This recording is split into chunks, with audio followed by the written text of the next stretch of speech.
भ्राताश्री, कहाँ है आप भ्राताश्री? भ्राताश्री, भ्राताश्री, कहाँ है आप? आश्चर्य है, भ्राताश्री इस प्रकार सरोवर पर खड़े होकर किसकी आराधना कर रहे हैं?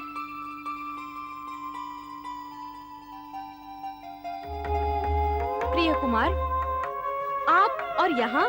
प्रणाम भ्राताश्री। प्रणाम प्रिय कुमार। भ्राताश्री, आप यहाँ हैं? और हमने आपको कहाँ नहीं ढूंढा। अच्छा? हाँ भ्राताश्री, प्रातःकाल में आप सरोवर पर होंगे ये तो हमने सोचा भी नहीं था। आप यहाँ क्या कर रहे हैं भ्राताश्री? प्रिय कुमार, हम प्रातःकालीन वंदना में सूर्य नमस्कार कर रहे थे। सूर्य नमस्कार? परंतु क्यों भ्राताश्री? ऊर्जा प्राप्त करने के लिए प्रिय कुमार। यदि प्रातःकाल उठकर सूर्य नारायण के दर्शन कर उन्हें विधि पूर्वक प्रणाम किया जाए तो सूर्य देव ऊर्जा और शक्ति प्रदान करते हैं, जिससे प्राणवान शरीर में ऊर्जा का संचार होता है और ऊर्जा प्राप्त होने से हमारा शरीर निरोगी व पवित्र हो जाता है। प्रिय कुमार, ये तो सूर्यदेव बहुत उत्तम कार्य कर रहे हैं। इसके लिए तो हमें भी उनका नमन करना चाहिए। अवश्य प्रिय कुमार।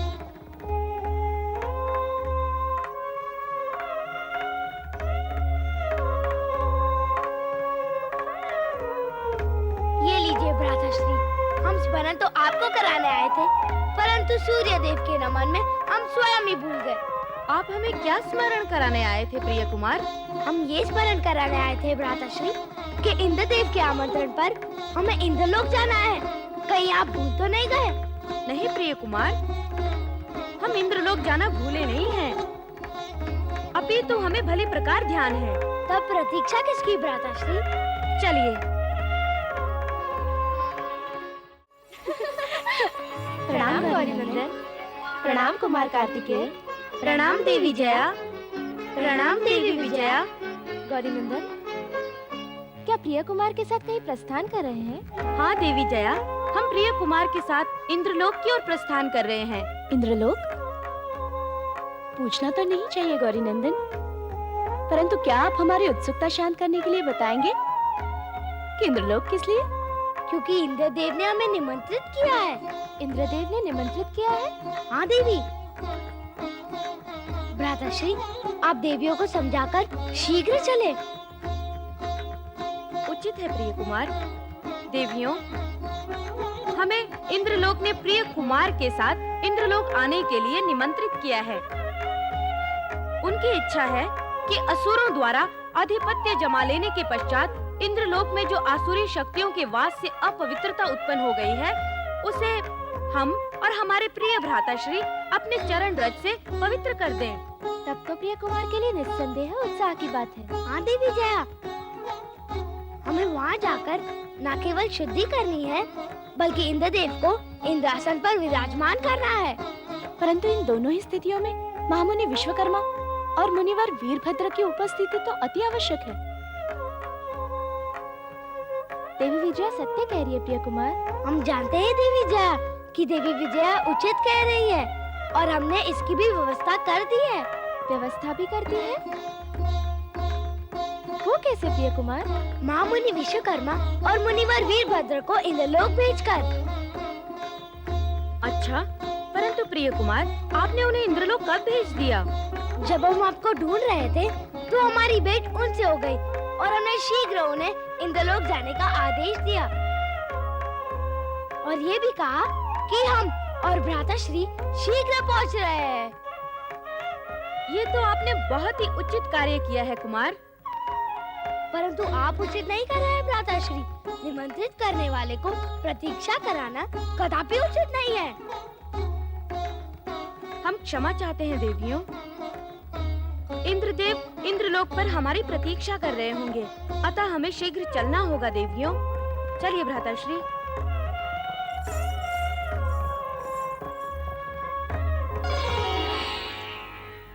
समझ में नहीं आता कि गौरी नंदन और कुमार कार्तिकेय अभी तक आए क्यों नहीं हैं। आ जाएंगे इंद्रदेव, आप अधीर न हो। हम अधीर कैसे न हो यमदेव। जिस विजय की प्रतीक्षा हम वर्षों से करते चले आए हैं, उसे पाने के पश्चात भी उसके प्रतिफल से हम वंचित हैं।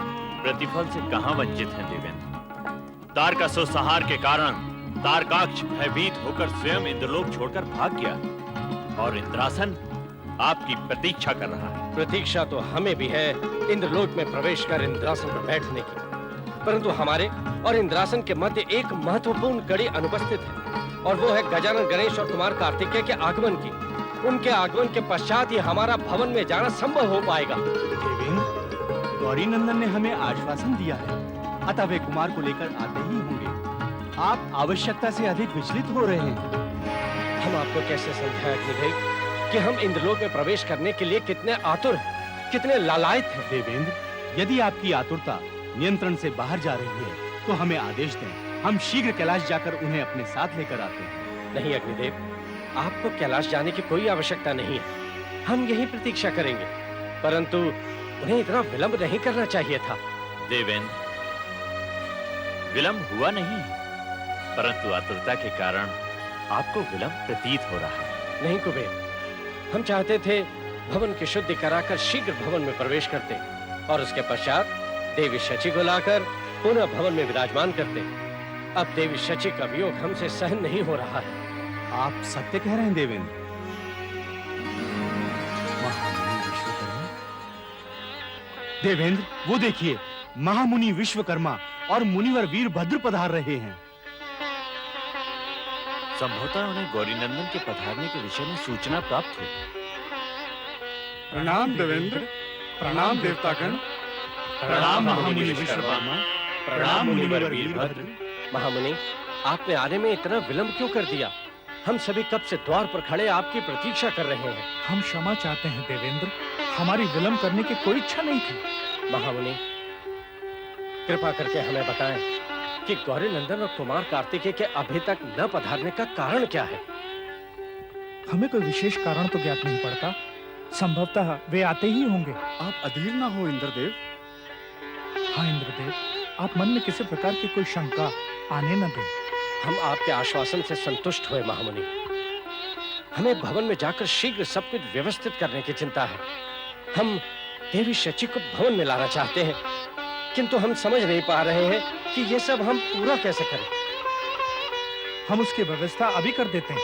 वो किस प्रकार मुनिवर? हम पवित्र जल से शुद्धि करना आरंभ करते हैं और इसके पश्चात परमपिता परमात्मा से प्रार्थना करके मंत्रोच्चारण द्वारा शांति पाठ करके शांति स्थापित करते हैं। आप उचित कह रहे हैं महामुनि। इस प्रकार से देवेंद्र को प्रतीक्षा का आभास भी नहीं होगा और समय रहते गौरीनंदन का भी शुभ आगमन हो जाएगा। यही उचित होगा। महामुनि विश्वकर्मा स्थान की शुद्धि करके शांति पाठ आरंभ करें, तब तक संभवतः वे भी आ जाएंगे। ओम पूर्णमदः पूर्णमिदं पूर्णात् पूर्णमुदच्यते पूर्णस्य पूर्णमादाय पूर्णमेवावशिष्यते।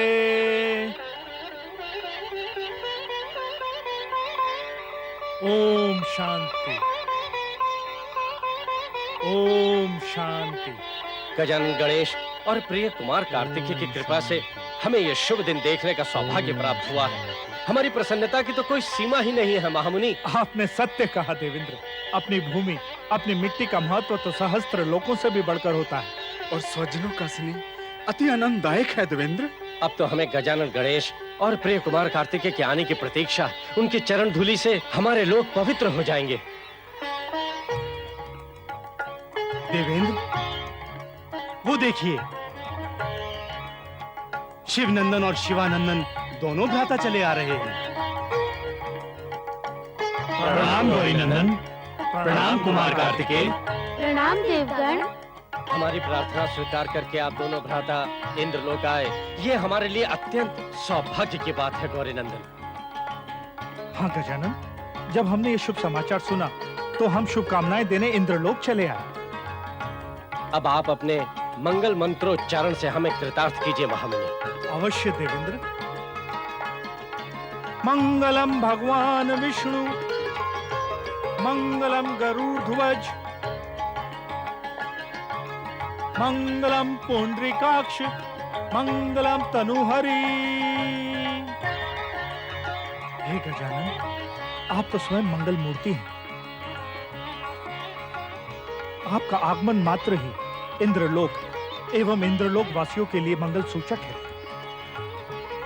हे गौरीनंदन, अब आप अपने आशीर्वचनों से हमें धन्य कीजिए। इंद्रदेव, हमारा आशीर्वाद सदैव आपके साथ है।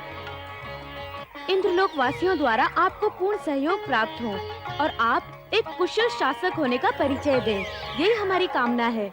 आपकी कामना का हम सदैव सम्मान करेंगे गौरीनंदन। इंद्रदेव, आप निर्भय होकर अपने स्वजनों एवं देवी शची के साथ इंद्रलोक पर अपना शासन कार्य आरंभ कीजिए। तारकासुर के वध के पश्चात अब किसी भी असुर में इतना साहस नहीं रहा कि वो इंद्रलोक या यमलोक पर आक्रमण कर सके। ये सब तो आप ही की कृपा का परिणाम है गौरीनंदन। एक लंबी अवधि के पश्चात अपने स्वजनों से मिलकर कितने हर्ष और उल्लास की अनुभूति होती है। इसका अनुभव हमें भी प्राप्त है देवेंद्र। हमें भली भांति स्मरण है कुमार कार्तिकेय, जब आप लंबी अवधि व्यतीत करने के पश्चात आकाश गंगा से कैलाश लौटे थे, तब आपके मुखमंडल पर हर्ष और आनंद की छवि स्पष्ट देखी जा सकती थी। वही सुखद अनुभूति हमें भी प्राप्त हो रही है प्रिय कुमार। इस सुखद अनुभूति को सदैव बनाए रखने हेतु आपको अनुशासन एवं विनम्रता की परिधि में अपने आप को रखना होगा। हम आपका अर्थ नहीं समझे गौरीनंदन। आप सबको अपनी त्रुटियों से ही शाप मिलते रहे हैं देवेंद्र। यदि आप अपनी त्रुटियों को सुधार लें, तो आप शाप से वंचित रहेंगे। और त्रुटियों को सुधारने के लिए आपको सदैव सकारात्मक सोच रखनी होगी। आपकी आज्ञा शिरधार्य है गौरीनंदन। हमें आपसे ऐसी ही आशा थी देवेंद्र। भविष्य में भी हमारा साथ एवं पिताश्री का आशीर्वाद आप सभी देवतागण के साथ है। पुत्र कुमार, महादेव, प्रणाम देवादिदेव। सौभाग्यवती भव। पुत्र गणेश और पुत्र कुमार इस समय कहाँ हैं? हम यहाँ हैं पिताश्री। प्रणाम पिताश्री। आयुष्मान भव पुत्र। आप दोनों को अपने समक्ष पाकर हमारा चित्त प्रसन्न हो उठा। हमें आज्ञा दे देवादिदेव, हमें मातेश्वरी के समक्ष उपस्थित होना है। आज्ञा है प्रणाम देवादिदेव। पुत्र गणेश, पुत्र कुमार, हमें ऐसा प्रतीत हो रहा है कि आप दोनों हमसे कुछ छिपा रहे हैं। पुत्र गणेश, ऐसा कौन सा विषय है जिसे आप हमसे छिपा रहे हैं? पिताश्री, तारकासुर ने कैलाश पर आक्रमण किया था। उस दुष्ट असुर का इतना दुस्साहस कि उसने कैलाश पर आक्रमण किया। इस धृष्टता का परिणाम उसे अवश्य मिलेगा। पिताश्री, आप क्रोधित न होइए। उस दुष्ट तारकासुर ने कैलाश पर आक्रमण अवश्य किया था, परंतु हमने और प्रिय कुमार ने संपूर्ण परिस्थितियों को संभाल लिया। पिताश्री, चिंतित होने की कोई आवश्यकता नहीं है। हमने उसे उसकी दुष्टता के लिए मृत्यु दंड दे दिया है। क्या आपने तारकासुर को मृत्यु दंड दिया है? हाँ पिताश्री, तारकासुर अपने दोनों पुत्रों कालनेमी तथा सेना के साथ भयंकर अट्टहास करता हुआ कैलाश पर आक्रमण करने अवश्य आया था, परंतु प्रिय कुमार के समक्ष एक भी असुर शक्ति सफल नहीं हो पाई और एक ही प्रहार में प्रिय कुमार ने उस दुष्ट का वध कर दिया। ये समाचार सुनकर तो हमारा हृदय प्रफुल्लित हो उठा, परंतु शेषासुर सेना का क्या हुआ? पिताश्री, तारकासुर के भस्म होते ही तारकाक्ष, कमलाक्ष, कालनेमी सेना सहित भयभीत होकर भाग गए। हाँ पिताश्री। अर्थात तारकासुर वध के पश्चात इंद्रलोक और यमलोक स्वतंत्र हो गए और इंद्रादि देवताओं की चिंता भी समाप्त हो गई। हाँ पिताश्री, तारकासुर के वध के पश्चात अब समस्त देवतागणों को तारकासुर व उसके सहयोगियों के आक्रमण का भय नहीं रहा। हम आपसे अत्यंत प्रसन्न हुए पुत्र। आपने संपूर्ण ब्रह्मांड को तारकासुर के आतंक से मुक्त कर दिया। पिताश्री, आप तो जानते ही हैं, हमारा जन्म ही तारकासुर के वध के लिए हुआ है। हम जानते हैं पुत्र। मात्र वध के लिए ही नहीं भ्राताश्री, आपका जन्म इंद्र आदि देवताओं को उनके लोक तथा प्रसन्नता प्रदान करने के लिए भी हुआ है। तो क्या उन्हें अपने अपने लोक प्राप्त हो गए हैं पुत्र? हाँ पिताश्री, इंद्रदेव को इंद्रलोक और यमदेव को यमलोक पुनः प्रदान कर दिए गए हैं। कुमार कार्तिकेय ने 12 वर्ष के अल्प अवस्था में तारकासुर का वध करके ऐसा अविस्मरणीय कार्य किया है कि जिसकी कल्पना असंभव है। हाँ देवेंद्र, जब कुमार कार्तिकेय जैसा कुशाग्र बुद्धि शिष्य और गजानन गणेश जैसे गुरु हों, तो परिणाम तो सफलता ही हो सकता है। इतनी अल्पायु में इतनी शीघ्र युद्ध विद्या की शिक्षा देना केवल गजानन गणेश ही कर सकते थे। गौरी नंदन की दूरदर्शिता तो देखिए इंद्रदेव। उन्हें पूर्वाभास था कि इतनी अल्पायु में ही कुमार को तारकासुर जैसे दुर्दांत असुर से युद्ध करना होगा। यही दूरदर्शिता ही तो विघ्नेश्वर की सफलता की कुंजी है इंद्रदेव। तारकासुर का वध तो कुमार कार्तिकेय के हाथों होना ही था, परंतु ये इतनी शीघ्रता से नहीं होता। यदि दैत्य गुरु ने नीचता की पराकाष्ठा न की होती। दैत्य गुरु ने ऐसा क्या किया है इंद्रदेव? यदि दैत्य गुरु शुक्राचार्य चाहते तो तारकासुर का वध टल सकता था, परंतु समाधि से पुनः उठने के पश्चात जब उन्होंने अपनी नई शक्तियों के संचार का आभास अपने अंदर किया तो दंभ से कृत्य को कैलाश भेजा, और जब गौरी नंदन ने उसे समाप्त कर दिया तो छल से हमें बंदी बनाने की कपट नीति तैयार की, परंतु गौरी नंदन ने उसे भी विफल कर दिया। और तब इस अपमान का प्रतिशोध लेने के लिए दैत्य गुरु शुक्राचार्य ने कैलाश पर आक्रमण करने का आदेश दिया। आप उचित कह रहे हैं इंद्रदेव। यदि दैत्य गुरु शुक्राचार्य ने अपने अपमान का प्रतिशोध लेने के लिए तारकासुर को आदेश नहीं दिया होता तो तारकासुर इतना शीघ्र कभी कैलाश पर आक्रमण नहीं करता। और उधर महारानी कृच्छिता ने भी तो गौरी नंदन तथा प्रिय कुमार से अनुनय विनय करके प्रथम प्रहार न करने का आश्वासन ले ही लिया था। अर्थात तारकासुर वध के लिए पूर्णतः दैत्य गुरु ही उत्तरदायी है। निसंदेह यमदेव, अपने अहंकार की संतुष्टि के लिए ही उन्होंने ऐसा किया। आप उचित कह रहे हैं देवेंद्र। यदि तारकासुर गुरु भक्ति के स्थान पर थोड़ा भी समझदारी से कार्य करता तो वो सदा सदा के लिए अमर रहता। इसका अर्थ यह हुआ कि दैत्य गुरु की कपटपूर्ण नीति ही हमारे लिए लाभकारी सिद्ध हुई। हाँ यमदेव, अन्यथा हमें भय था कि यदि महारानी कृच्छिदा ने दैत्य राज को आसुरी प्रवृत्तियां छोड़ने के लिए मना लिया होता तो हमें सदा सदा के लिए अपने लोकों से विलग होना पड़ता। ये भी विघ्नेश्वर की लीला का अंश है इंद्रदेव। जहाँ एक और उन्होंने महारानी कृच्छिदा को आश्वासन देकर भक्त वत्सल होने का परिचय दिया है, वहीं दूसरी ओर शुक्राचार्य को कैलाश पर आक्रमण करने का आदेश देने के लिए प्रेरित कर हम शरणागतों की रक्षा का भी वचन निभाया। हे भक्त वत्सल गजानन, हे शरणागतों की रक्षा करने वाले गजानन, आप धन्य हैं, आप धन्य हैं। अवश्य। गौरी नंदन तथा प्रिय कुमार ने हमारे कष्टों का निवारण कितनी सहजता से कर दिया। भले ही हमें अपने स्वजन अपने अपने लोक प्राप्त हो गए हैं, परंतु कैलाश की अमिट छाप हमारे मस्तिष्क में रच बस गई है। इंद्रदेव, सब कुछ कुशल मंगल हो गया है। इसका ये अर्थ कदापि नहीं है कि हम कैलाश, गजानन गणेश, प्रिय कुमार कार्तिकेय को विस्मृत ही कर दें और उनकी कुशलता का समाचार ही न लें। अग्निदेव उचित कह रहे हैं इंद्रदेव। हमें शीघ्र ही कैलाश पर जाकर गौरी नंदन तथा प्रिय कुमार की कुशलता के विषय में अवश्य पूछना चाहिए। हमें न केवल गौरी नंदन व कुमार कार्तिकेय की कुशलता पूछनी चाहिए कुबेर, अपितु देवाधिदेव महादेव से भेंट करके उन्हें भी समस्त कष्टों से मुक्ति दिलाने के लिए धन्यवाद देना चाहिए। तो इंद्रदेव, हमें कैलाश की ओर प्रस्थान करना चाहिए। अति शीघ्र अग्निदेव। कैलाश का मनमोहक वातावरण हमें अपनी ओर खींच रहा है। आइए। मुनिवर वीरभद्र, अंततः सभी समस्याएं दूर हो गई। संपूर्ण कैलाशवासी चिंता मुक्त हो गए। प्रिय कुमार कार्तिकेय के द्वारा तारकासुर संहार का समाचार सुनते ही न केवल कैलाश पर अपितु संपूर्ण सृष्टि में उत्सव मनाए जा रहे हैं। आप सत्य कह रहे हैं महामुनि। तारकासुर के वध के पूर्व जो सुरक्षा व्यवस्था थी वो हटा दी गई है। वो इसलिए जिससे संपूर्ण कैलाशवासी निश्चिंत होकर कैलाश पर विचरण कर सकें। मुनिवर वीरभद्र, आप स्वयं आभास करें कि निश्चिंत होकर कैलाश पर विचरण करना कितना आनंददायक होता है। निस्संदेह आनंददायक है महामुनि, परंतु हमें सजग भी रहना होगा, क्योंकि हम नहीं जानते तारकाक्ष, कमलाक्ष, कालनेमी इसके प्रत्युत्तर में क्या करने वाले हैं। वे कुछ नहीं करेंगे मुनिवर। यूं कह लीजिए कि अपने महान शक्तिशाली पिता दैत्यराज तारकासुर का इस प्रकार अंत देखकर वे कुछ नहीं कर सकेंगे। क्षमा चाहता हूं महामुनि, परंतु इन परिस्थितियों में पुत्र पिता की मृत्यु का प्रतिशोध अवश्य ले सकते हैं। नहीं मुनिवर, तारकासुर वध के पश्चात असुरों का मनोबल टूट चुका और उन्होंने अपना आत्मविश्वास पुनः खो दिया। मुनिवर, तारकासुर के बिना असुरों में इतनी क्षमता नहीं है कि वो इस प्रकार का साहस जुटा पाएं और पुनः कैलाश पर आक्रमण कर सके। महामुनि, हमारी चिंता का विषय असुर नहीं अपितु दैत्य गुरु शुक्राचार्य हैं। दैत्य गुरु शुक्राचार्य?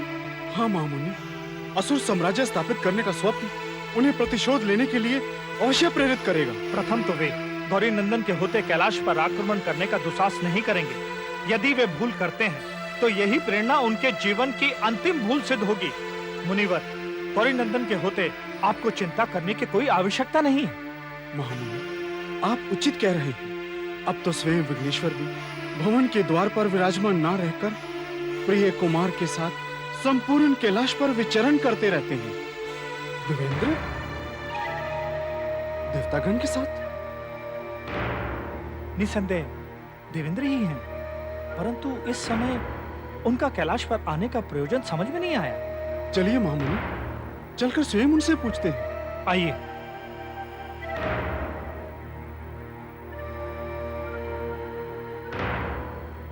प्रणाम देवेंद्र, प्रणाम देवतागण, प्रणाम महामुनि विश्वकर्मा, प्रणाम मुनिवर वीरभद्र। देवेंद्र, आपके कैलाश पर आने का कोई विशेष कारण? क्या कोई नई समस्या उत्पन्न हो गई है जिसने आपको चिंता में डाल दिया है? सभी समस्याएं और समस्त चिंताएं समाप्त हो गई हैं महामुनि। दुष्ट तारकासुर का वध सुंदर व सुखद अनुभूतिदायक रहा। निस्संदेह अस्त्रों में कोई वीर योद्धा शेष नहीं रहा जो हमारी शक्तियों का सामना कर सके। और तारकासुर के भी बलशाली होने का मुख्य कारण परमपिता ब्रह्मदेव द्वारा दिया गया वरदान ही था, अन्यथा गजानन गणेश उसे पूर्व में ही दंडित कर चुके होते। आप सत्य कह रहे हैं कुबेर। ब्रह्मदेव के वरदान के कारण ही तारकासुर के वध में इतना विलंब हुआ, परंतु अब तो संपूर्ण सृष्टि में प्रसन्नता ही प्रसन्नता है। हाँ महामुनि, इंद्रलोकवासी तो प्रसन्नता से झूम उठे हैं। संपूर्ण कैलाश में उत्सव का वातावरण उत्पन्न हो गया है। देवेंद्र, तब ऐसे उत्सवपूर्ण वातावरण को छोड़कर ये तो सर्वथा अनुचित है मुनिवर। यदि हम चिंता मुक्त हो गए और हमारे लोगों पर प्रसन्नता की लहर है तो हमें कैलाश पर नहीं आना चाहिए। आभार प्रकट करना तो परंपरा रही है मुनिवर। क्या आप ये चाहते हैं कि हम अपनी परंपरा का निर्वाह न करें? क्षमा कीजिए कुबेर, हमारा यह तात्पर्य कदापि नहीं था। हम जानते हैं मुनिवर कि आपके कहने का ये तात्पर्य नहीं है। यमदेव व कुबेर अपने लोगों को प्राप्त करने के कारण विनोदी स्वभाव से प्रेरित होकर ऐसा कर रहे हैं। निस्संदेह अपने लोगों को प्राप्त करने का हर्ष हृदय को उन्मादित कर रहा है मुनिवर। ये सब विघ्नेश्वर तथा प्रिय कुमार के कारण ही संभव हो सका है। अवश्य, परंतु देवादिदेव महादेव के महत्व को नकारा नहीं जा सकता। स्मरण करें कि देवादिदेव महादेव ने शिवांश की उत्पत्ति के हमारे अनुरोध को स्वीकार कर इस शुभ घड़ी के लिए मार्ग प्रशस्त किया था। आप उचित कह रहे हैं देवेंद्र। आपकी विनती के पश्चात ही देवादिदेव महादेव समाधि को छोड़कर भवन में जाने के लिए प्रेरित हुए थे। अब आप ही बताएं मुनिवर, क्या ऐसे में हमें देवादिदेव महादेव का आभार प्रकट करने के लिए नहीं आना चाहिए था? क्षमा चाहते हैं कुबेर, परंतु इस प्रकार कहकर हमें लज्जित ना कीजिए। आइए देवेंद्र, देवादिदेव के दर्शन हेतु प्रस्थान कीजिए।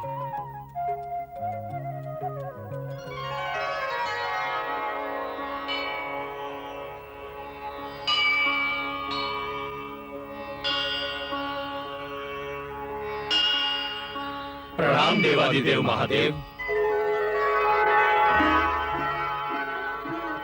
कल्याणमस्तु।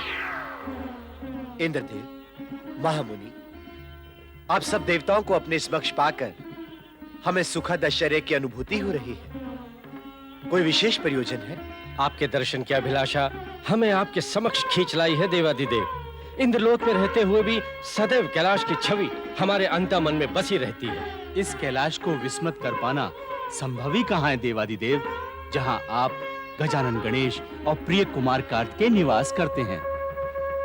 सर्वप्रथम तो हम आपको शुभकामनाएं देते हैं कि एक लंबी अवधि के पश्चात आप लोगों को अपने अपने लोक पुनः प्राप्त हुए हैं। आप सत्य कह रहे हैं देवादिदेव। विस्थापितों की भांति जीवन बिताने के पश्चात आश्रय प्राप्त होने का सुख कदाचित बहुत बड़ा सुख होता है देवादिदेव। हम तो आनंद विभोर हो उठे देवाधिदेव। और ये परम सुख पल आपकी कृपा स्वरूप ही हमें प्राप्त हुआ है देवादिदेव। कुमार कार्तिकेय ने दुष्ट तारकासुर का वध करके मात्र हमें ही नहीं समस्त ब्रह्मांड को कृतार्थ किया है और हमें आतंक और पीड़ा से बचाया है। देवादिदेव महादेव, ये सब आपके आशीर्वाद के बिना संभव नहीं था। संभव और असंभव की सारी सीमाएं पुत्र गणेश और पुत्र कार्तिकेय ने तोड़ डाली, और ये आवश्यक भी था। हाँ देवादिदेव, तारकासुर ने कैलाश पर आक्रमण किया। उसके लिए प्रिय कुमार ने न केवल उसे मृत्युदंड दिया, अपितु उसके पार्थिव शरीर को राख में परिवर्तित कर डाला। प्रिय कुमार अपार शक्तियों के स्वामी हैं। गजानन गणेश और प्रिय कुमार की शक्ति और क्षमता पर कोई प्रश्न चिन्ह लग ही नहीं सकता देवादिदेव महादेव। उन्होंने तो पुत्र होने का अपना कर्तव्य निभाया है। ये तो निश्चय ही बड़े हर्ष की बात है, परंतु आश्चर्य का विषय तो ये कि इतनी घटनाओं के घटित होते समय भी आपने हमें सूचित करना आवश्यक नहीं समझा। संभवतः गजानन गणेश ने आपको समाधि से जगाना आवश्यक नहीं समझा होगा और यह उत्तरदायित्व उन्होंने स्वयं निभाने का निर्णय ले लिया होगा। पिता का उत्तरदायित्व पुत्र अपने कंधों पर ले ले, ये तो हर्ष की बात है। पुत्र गणेश और पुत्र कुमार इसके लिए बधाई के पात्र हैं। हम भी उन दोनों महाशक्तिशाली भ्राताओं के दर्शन हेतु अधीर हो रहे हैं।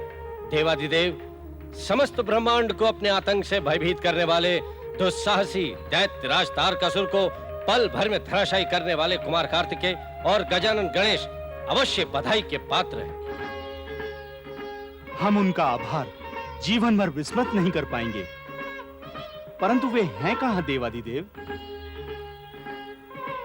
गजानन गणेश एवं प्रिय कुमार दोनों भ्राता भवन के द्वार पर अनुपस्थित हैं। संभवतः दोनों भ्राता माता श्री की गोद में बैठकर अपने प्रिय मिष्ठान मोदक का आनंद उठा रहे होंगे।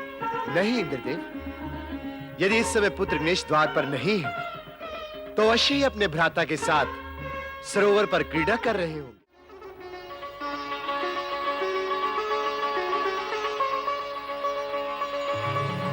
पकड़िए भ्राताश्री, हमें पकड़ कर दिखाइए। नहीं प्रिय कुमार, हम आपको पकड़ने में असमर्थ हैं, क्योंकि आप हमसे अधिक चंचल हैं। नहीं भ्राताश्री, आपको हमें पकड़ना ही होगा, अन्यथा ये खेल पूर्ण कैसे होगा? प्रिय कुमार, हम प्रयास तो कर रहे हैं। आपको पता है भ्राताश्री, आकाश गंगा में तो 6 माताएं मिलकर भी हमें नहीं पकड़ पाती थी। हम कैसे भी करके उनके हाथों के नीचे से भाग जाते थे। अच्छा, तब क्रीड़ा किस प्रकार पूर्ण होती थी प्रिय कुमार? भ्राताश्री, वे माता हमें वार्ता में उलझा देती थी। वे इस प्रकार के प्रश्न पूछती थी कि हम उस प्रश्न में उलझ जाते थे। प्रिय कुमार, परंतु ये तो अनुचित है। खेल में इस प्रकार पकड़ना तो ठीक नहीं है। हाँ भ्राताश्री, हम भी माताओं से यही कहते थे, परंतु माताएं कहती थी कि इस प्रकार का छल अनुचित नहीं है। ये तो वे उचित ही कहती थी प्रिय कुमार। वो किस प्रकार भ्राताश्री? जिस प्रकार हमने आपको पकड़ लिया। नहीं भ्राताश्री, आपने भी हमें माताओं की भांति वार्ता में उलझा दिया। प्रिय कुमार, आपकी शारीरिक संरचना हमारी शारीरिक संरचना से अधिक उत्तम है, अतः हम आपको जब भी पकड़ने के लिए दौड़ते हैं, हमारा ये उदर हमें दौड़ने ही नहीं देता। इसी के कारण आपको लंबोदर? देखिए तो भ्राताश्री, इंद्रादि देवता आ रहे हैं। हाँ प्रिय कुमार, परंतु इंद्र आदि देवता कैलाश पर इस समय? भ्राताश्री, हमें तो वो पुनः किसी विपत्ति में घिरे प्रतीत हो रहे हैं। प्रणाम गौरीनंदन, प्रणाम कुमार कार्तिकेय। प्रणाम देवतागण। देवेंद्र, आप सभी देवतागणों के अकस्मात कैलाश पर आगमन ने हमें चिंतित कर दिया है। चिंतित होने की कोई आवश्यकता नहीं है गौरीनंदन। हम यहाँ किसी समस्या को लेकर नहीं आए हैं। हाँ गजानन, प्रिय कुमार द्वारा तारकासुर वध के परिणाम स्वरूप समस्त असुर भयभीत होकर अंतापुर में जा छुपे हैं। हाँ विघ्नेश्वर, और ये इस बात का संकेत है कि वे कई वर्षों तक इस पीड़ा से उबर नहीं पाएंगे। ये तो बड़ी प्रसन्नता की बात है। हाँ कुमार, हमारी प्रसन्नता का तो ठिकाना ही नहीं है।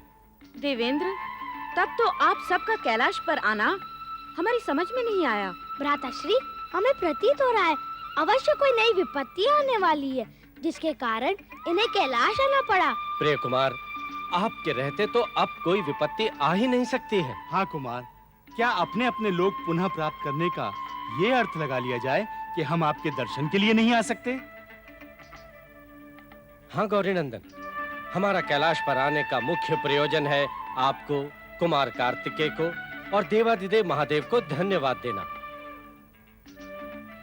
जिन्होंने हमें विपत्तियों के जंजाल से मुक्ति दिलाई है। देवेंद्र, इसकी कोई आवश्यकता नहीं है। हमने और प्रिय कुमार ने अपना उत्तरदायित्व पूर्ण किया है। जिसके लिए धन्यवाद की आवश्यकता नहीं है। प्रणाम गौरी नंदन, प्रणाम प्रिय कुमार, प्रणाम देवी जया, प्रणाम देवी विजया, प्रणाम देवतागण। सौभाग्यवती भव। गौरी नंदन, देवाधिदेव महादेव ने आप दोनों का स्मरण किया है। अच्छा देवी जया, देवतागण आप सभी हमें आज्ञा दीजिए। हमें पिताश्री के समक्ष शीघ्र उपस्थित होना है। आज्ञा है गौरी नंदन। चलिए प्रिय कुमार।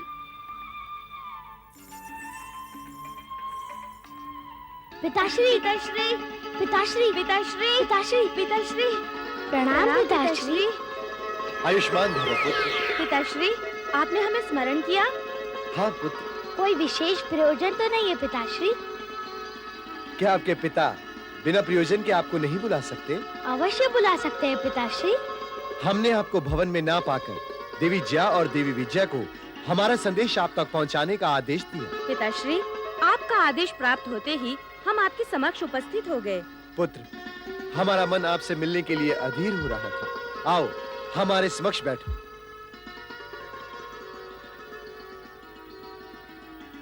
आपका कोमल स्पर्श हमारे हृदय को वीणा के तार के भांति झनकृत कर देता है। पिताश्री, हम भी आपका सानिध्य पाने के लिए अधीर हो जाते हैं, परंतु आपको समाधिस्थ देखकर हम इतना साहस नहीं जुटा पाते कि आपकी समाधि भंग कर सकें।